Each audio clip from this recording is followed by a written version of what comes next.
Segundo Reis, capítulo 13, verso 18, diz assim: disse ainda, toma as flechas. Ele as tomou. Então disse ao rei, atira contra a terra. E ele a feriu 3 vezes e cessou. Ele faz algo, uma obediência parcial. Ele faz 3 vezes e cessa. Uma orientação de Eliseu ao rei diz assim: pegue essas flechas, abra a janela e atire para o oriente. Libere uma visão, algo profético para o futuro da nação. E ele faz apenas 3 vezes. E aqui está limitando aquilo que Deus tinha para fazer. E eu quero compartilhar isso com você. Mas vamos orar antes. Curve sua cabeça. Faça sua oração. Clame ao Senhor. Peça que Ele fale com você. Pai, fale conosco, aplica a Tua palavra ao nosso coração, nos direciona na reflexão, em guardar e memorizar a Tua palavra, porque é ela nos momentos de adversidade, de temor, de dúvida, ela que age em nós, ela que transforma a realidade, e essa palavra que nós precisamos sobre nós, em nome de Jesus. Amém e amém. Quando o pastor Gerson falou sobre isso, eu logo pensei assim: como nós limitamos a bênção de Deus na nossa vida? Como que nós podemos fazer cessar algo que já foi liberado?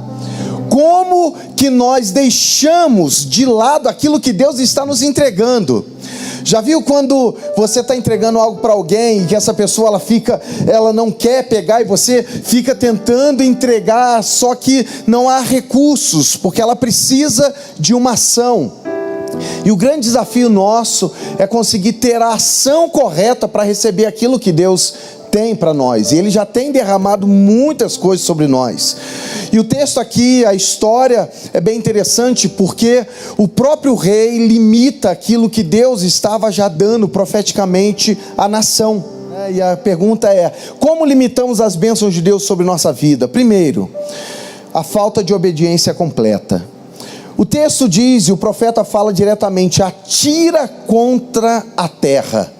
É uma direção, é uma orientação: atira contra a terra.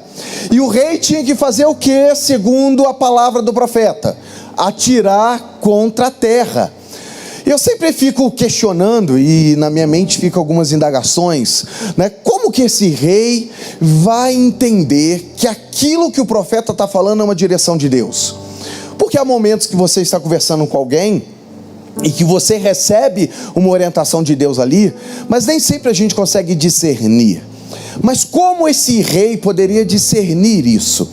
Primeiro aspecto que a gente precisa pensar nisso é que o profeta, ele é um agente direto de Deus, ele é um representante de Deus, ele é uma autoridade, ele vem da parte de Deus. Ninguém ousava falar o que Deus estava falando, ou que Deus havia mandado, se não fosse Deus falando. Porque o profeta, ele estava ali como uma autoridade espiritual, mas o rei tinha uma autoridade civil. E se esse rei não aceitasse a palavra do profeta, o rei poderia mandar matar os profetas, como mandou matar alguns profetas. E esse caso aqui poderia acontecer. Mas é interessante, mas que ele entende que o profeta está indo da parte de Deus, ou está debaixo de uma autoridade de Deus. E esse profeta diz: atira contra a terra. O que Deus espera de mim e de você? O que Deus espera de nós como igreja? É muito simples: que nós venhamos obedecê-lo. O que um pai espera de um filho? Que o filho siga as orientações, para que o filho alcance algo maior e melhor até que o pai já viveu. Deus tem uma direção à nação, Ele quer abençoar os seus filhos, e Ele dá uma direção ao rei, como representante da nação, para que ele pudesse levar essa nação a usufruir de todos os benefícios que ele tinha. Mas o interessante é que o rei não tem esse discernimento, e o seu espírito se acovarda diante dessa situação, e ele não obedece completamente à palavra que foi liberada sobre ele. O texto diz que ele parou na 3ª flecha, e ele então com isso limita a bênção de Deus. Quantas vezes nós obedecemos parcialmente uma orientação de Deus? Quantas vezes nós recebemos uma orientação muito clara e a gente segue somente uma parte daquilo que Deus nos deu? Uma orientação que é clara e a gente mesmo limita aquilo que Deus colocou sobre nós como uma direção. E a gente segue só uma parte daquilo que Deus estabeleceu. Fora isso, quando Deus estabelece algo sobre nós, nós ainda agimos sem perseverança, sem determinação, negligente, porque nós achamos que uma promessa de Deus, ela se cumprirá independente de nossas ações. Deus cumpre promessas independente de nossas ações? Claro, mas existem promessas que elas são condicionadas à obediência dos seus filhos. Existem promessas que a ação para que aquilo aconteça, você precisa ter. E é justamente nesse aspecto aqui, porque ele recebe uma orientação, mas a ação é parcial, é limitada. Ele não segue integralmente aquilo que Deus havia colocado para ele. Faltou entusiasmo. Eu não sei, a gente estava conversando e eu citei a questão de temperamento. Não sei se você consegue distinguir isso, né? O sanguíneo é aquele que quando recebe algo, ele sai igual doido para fazer. E ele tem na atitude dele uma maneira de ser muito explosivo. É um sanguíneo. E ele vai fazer aquilo. Alguns recebem de uma maneira mais calma, ele reflete, ele pensa, eu vou seguir, não vou, ele é mais melancólico a respeito de algo, ele não tem aquele entusiasmo. Mas a grande questão aqui não é se você faz imediatamente ou se você pensa antes de fazer e cumpre aquilo que Deus prometeu. Não é apenas começar algo, é levar até o fim aquilo que você começou. Porque a obediência, ela não está simplesmente no início ou no meio de um caminho, ela está no fim de algo. Você dizer que foi fiel, eu não sei se você conhece o termo fidelidade. No Novo Testamento, o termo fidelidade é o mesmo termo aplicado à fé. O termo fé é do termo pistes, que quer dizer aquele que crê, aquele que confia. Fidelidade é aquele que confiou e permanece confiando. Então, na realidade, aqui, quando você precisa obedecer, você não pode ter apenas aquele início bom, mas você tem que terminar todo o processo. O fiel não é aquele apenas que começa, mas é aquele que termina aquilo que Deus estabeleceu. E nesse caso aqui, ele limitou a bênção de Deus sobre a vida dele, porque ele justamente iniciou algo e parou no meio do caminho o projeto. E o que eu quero convidar você é não limitar as bênçãos de Deus sobre a sua vida. Se Deus prometeu algo e Ele já começou a fazer, que Deus te dê vigor e força para que você leve até o fim aquilo que Ele colocou sobre as tuas mãos, aquilo que Ele começou na tua casa, na tua família, aquilo que Ele começou no teu coração, todas as transformações que Deus prometeu. Se você seguir confiando e crendo, Ele cumprirá sobre a tua vida e a tua casa em nome de Jesus. Não pare antes de cumprir o que Ele prometeu sobre você. Eu sei que ficou estranho, não pare de até cumprir o que Ele prometeu, né? Mas entendemos que não é apenas Ele cumpriu o que Ele prometeu, mas é você cumprir fielmente aquilo que Ele colocou sobre você. O segundo ponto, eu quero falar sobre falta de fé e perseverança. O texto diz que ele feriu 3 vezes e cessou. A fé limitada levou a uma ação limitada. Ele estabeleceu um limite de Deus ou em Deus sobre quem era Deus ou das promessas de Deus, fez que ele também tivesse ações limitadas. E é interessante que o texto nos apresenta que Deus tinha uma bênção plena, mas ele escolheu limitar aquilo que Deus já havia liberado. Ele feriu 3 vezes e cessou. A fé limitada levou a uma ação limitada. Às vezes a nossa falta de fé limita o que Deus já está fazendo em nossa vida. Eu sei que parece antagônico, né? Paradoxo, eu não sei nem como que eu vou usar a expressão para falar sobre isso, né? Que Deus está fazendo, mas a gente limita o que Deus está fazendo, porque Deus achou por bem compartilhar coisas com seus filhos, para que você possa fazer parte daquilo que acontece na tua vida. Deus decidiu te chamar para dentro de um projeto, onde Ele pode usar você para uma bênção na vida de pessoas e sobre a tua vida mesmo. A falta de fé limita as bênçãos, e é interessante que nós agimos proporcionalmente naquilo que nós acreditamos. Se você acredita em algo, você busca, você vive aquilo. Quando você acha que não vai acontecer, ainda que você faça por causa de um movimento, e já é importante você fazer por causa de um movimento que você faz parte, que você está ligado. Às vezes a gente vai na aba da fé do outro, né? Não sei se já aconteceu isso com você, porque tem vezes que a gente não está acreditando.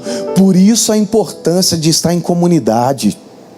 Por isso é importante você estar com pessoas, ainda que é importante você estar na igreja, ainda que é importante, veja como é importante você estar dentro de um ambiente que te leva, que te motiva, que te dá um propósito, que te dá uma direção. Um ambiente de fé constrói em nós também um ambiente de fé interior.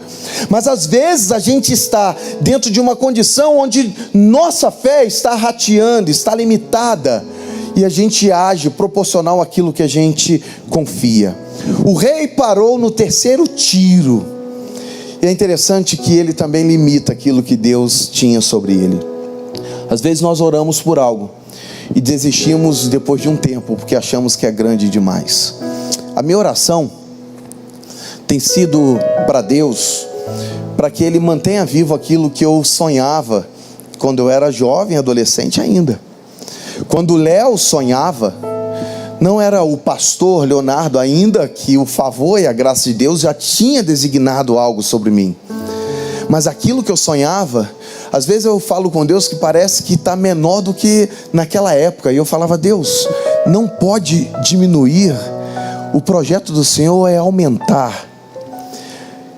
Então quem que está limitando o que Deus prometeu? É Deus que continua o mesmo, ou é você e eu que paramos de sonhar aquilo que Deus havia estabelecido sobre nós? Você que parou de sonhar de um casamento que pode receber todas as graças e favores do nosso Deus, você que parou de sonhar com aquilo que ardia no teu coração, sobre uma empresa que você sonhava e que pessoas estariam ali te auxiliando e pessoas seriam abençoadas contigo na tua empresa. Você que parou de sonhar com o ministério, aquilo era muito vivo, mas às vezes a gente se limita e vai tirando aquele fervor e ardor do nosso coração, e nós permitimos que aquilo que era tão vivo no nosso coração cesse, diminua.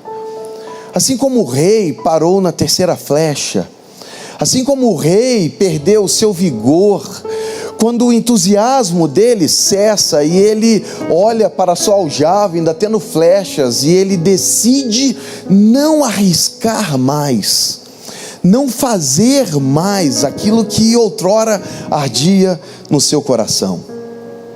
Quantas vezes nós permitimos que essas coisas terminem, diminuam, a chama se apague? Nós oramos por algo, mas desistimos depois de um tempo. Às vezes se tornou pesado, e a perseverança para levar até o fim, ela vai se extinguindo, e você tem que renovar de alguma maneira isso no teu coração. Só que às vezes a gente acha que o renovar disso é justamente se afastar daquele que é o ambiente onde Deus pode fazer algo, e justamente ao contrário, foi aquilo que eu já falei aqui. Não é se distanciando do ambiente de comunhão que você vai renovar isso no teu coração. É quando você então busca mais intensamente. É quando você aumenta a intensidade da tua oração bíblica, da tua oração, da tua leitura bíblica, da tua oração, do teu jejum. É quando você se expõe mais à presença de Deus. É quando você aumenta a intensidade daquilo que Deus já está dispondo ao teu coração, e que você se expõe mais a isso. quando a tua sede, a tua fome devem aumentar, e estão aumentando, porque você está morrendo de inanição. Acertei, não? Está morrendo de fome espiritual. E a gente então, ao invés de buscar algo para alimentar o nosso espírito, a gente desiste de buscar, a gente deixa de lado. E às vezes a gente tem que se disciplinar. Paulo diz que colocava o seu corpo debaixo da autoridade dos seus pés. Ele dizia que ele submetia o seu corpo ao senhorio de Cristo. Eu me lembro que eu estava numa obra e era um desafio muito grande.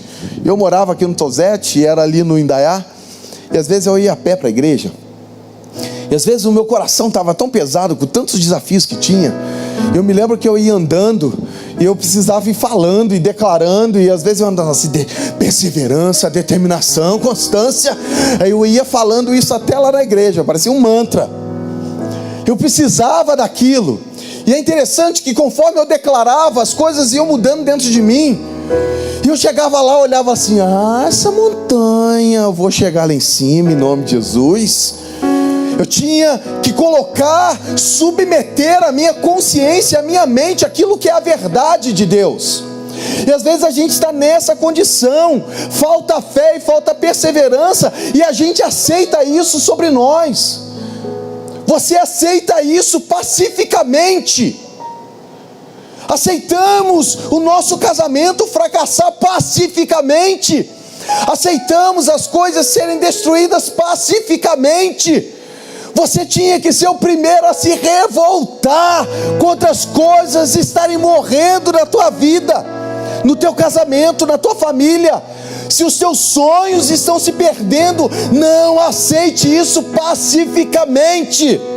Persevere, vá até o final, siga na fé e confiando que quando você não tem mais capacidade, existe alguém mais poderoso que você, que quando você não tem mais capacidade de ir 1 metro sequer, Ele é poderoso para te pegar e colocar dentro daquilo que é a esfera de ação dele para a tua vida.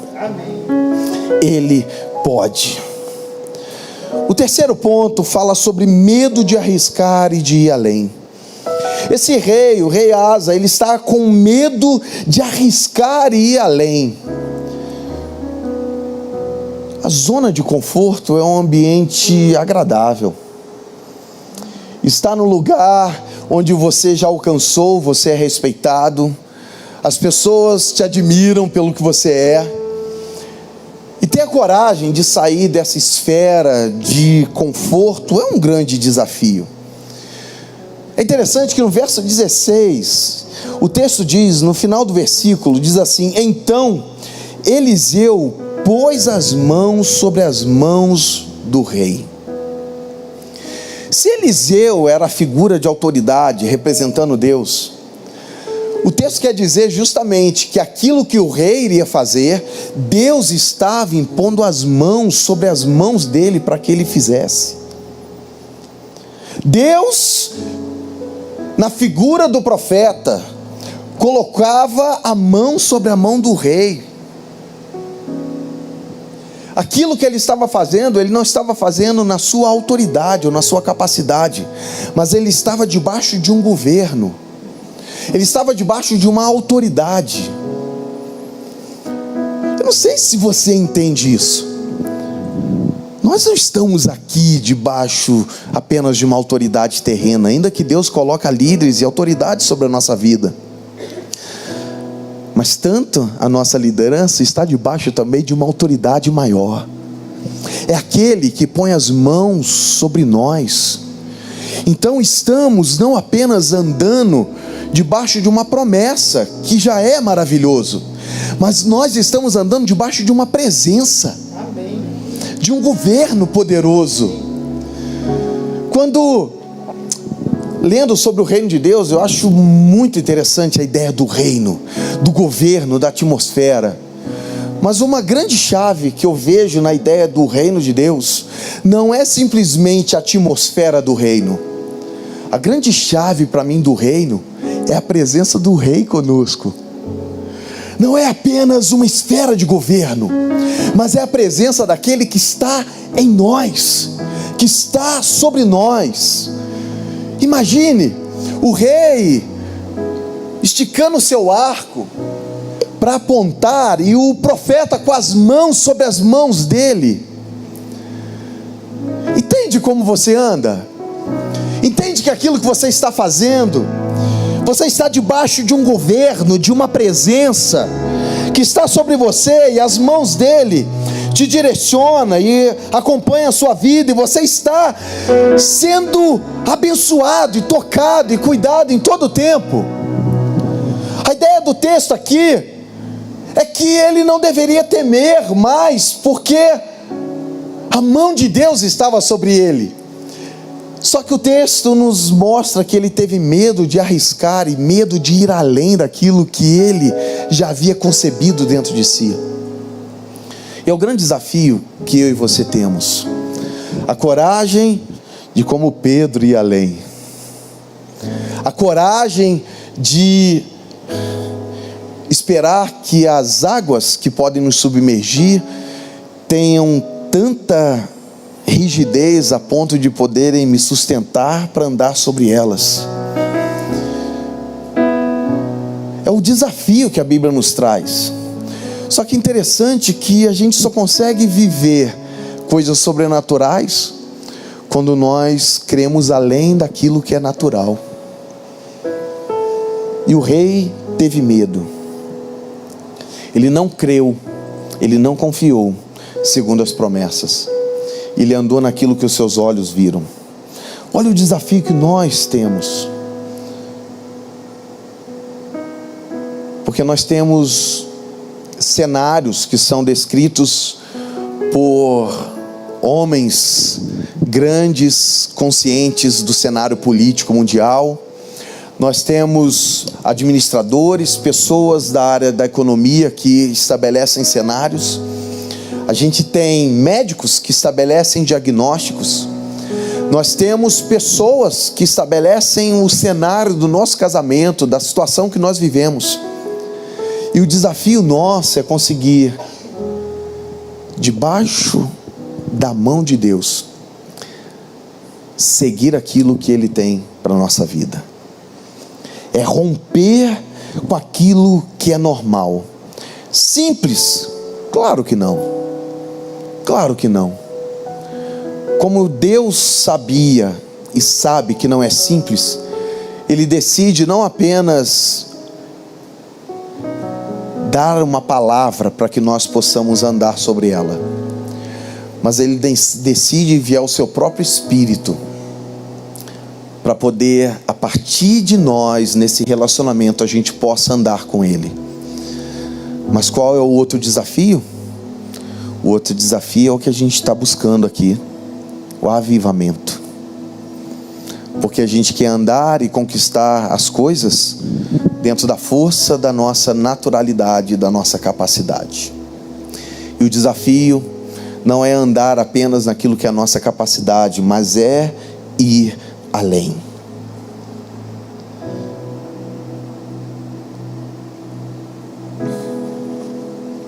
Quarto ponto fala da acomodação e falta de desejo por mais de Deus. Às vezes a gente se acomoda e a gente fica limitado, porque a gente não deseja mais de Deus. O pastor Gerson tem nos levado nesse desafio como igreja, para vivermos um avivamento, para vivermos algo diferente.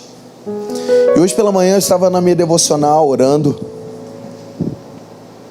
e eu estava me lembrando de tantas coisas que a gente já fez, de ações nessa cidade, que movimentavam a cidade, movimentavam pessoas para investir no reino de Deus, e que às vezes a gente paralisou.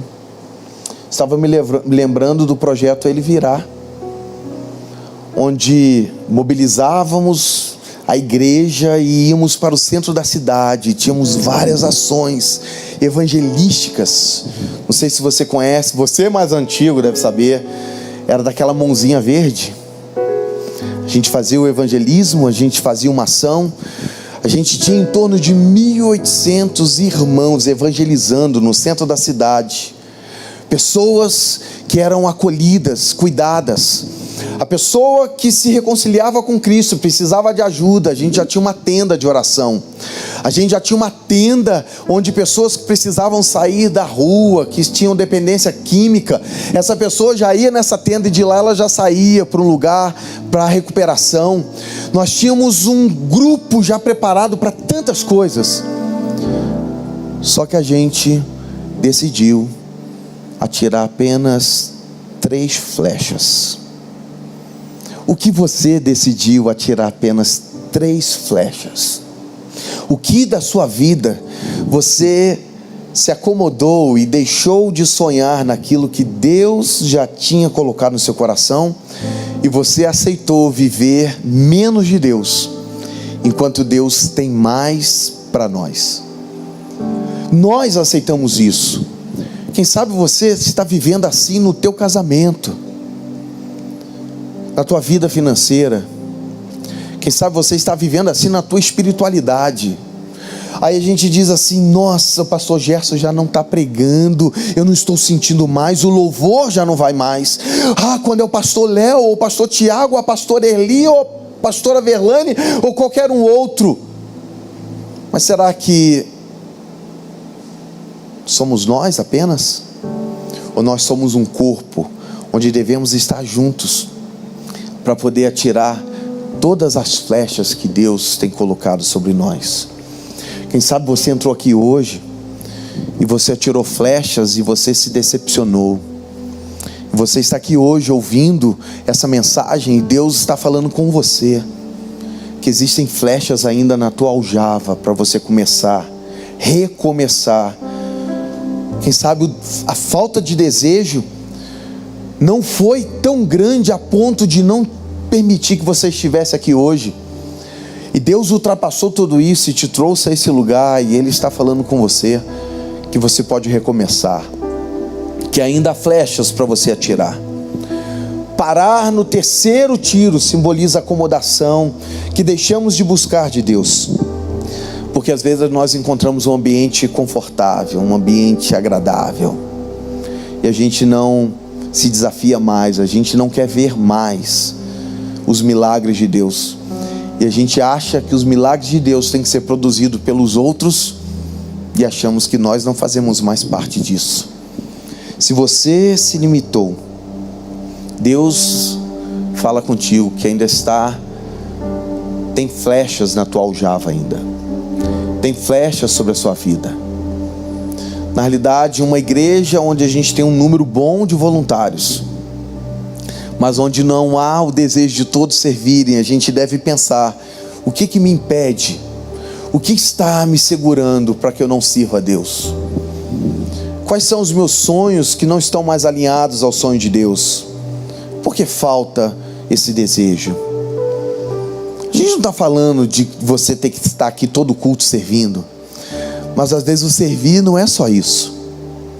Você pode servir de tantas outras maneiras. Eu gosto de fazer esse apontamento. Quando a gente faz um batismo, todos da igreja deveriam ter participado do momento do batismo. Como assim, pastor? É o visitante que você chama. Esse dia eu estava fazendo uma lista e olhando os empresários que eu conheço e pessoas que estão no meu Instagram. Eu estava mandando a mensagem do Alcir, que vai estar aqui, mandando para eles: na igreja, dia 25, vai ter aqui um empresário, um contador, onde tem uma equipe gigantesca, alguém que pode abençoar o teu negócio. Muito simples, coisas simples demais que a gente pode servir a Deus. Antes da gente estabelecer simplesmente os eventos, eu acho que a gente pode estabelecer a cultura de abençoar e servir pessoas, de servir a Deus de uma maneira que às vezes ela vai sair do trivial, vai sair daquilo que a gente estabelece como um padrão. Precisa seguir o padrão, claro, a casa do Senhor precisa de gente para servir, mas você pode servir de tantas outras maneiras. Um convite a pessoas é uma maneira de servir a Deus, mas a gente se acomodou, a gente se posiciona politicamente, porque a gente acredita que se houver políticos com sabedoria, com inteligência, eles podem mudar o governo da nossa cidade, do nosso estado, da nossa nação, e as coisas mudam. E a gente não confia que o governo do reino de Deus pode mudar a vida de alguém. A gente confia que pessoas podem fazer um governo diferenciado e trazerem benefícios para a população. E a gente não confia que se o reino de Deus chegar sobre a vida de uma pessoa, vai transformar a realidade dela. E você tem essa oportunidade. A Bíblia diz que Ele nos deu a chave. E para mim a chave é o que abre portas, é o que oportuniza. A chave é o que faz que eu dê oportunidade para as pessoas entrarem no reino, para que as pessoas tenham acesso. Só que a gente decidiu que aquelas 3 flechas que a gente já tirou, já foi suficiente daquilo que a gente tem que dar para o reino de Deus. Como diria um pregador conhecido meu, então é melhor você morrer, porque acabou já teu projeto. Pastor Gerson. Então morre, porque se não sonha mais, não tem mais projeto, você já pode morrer.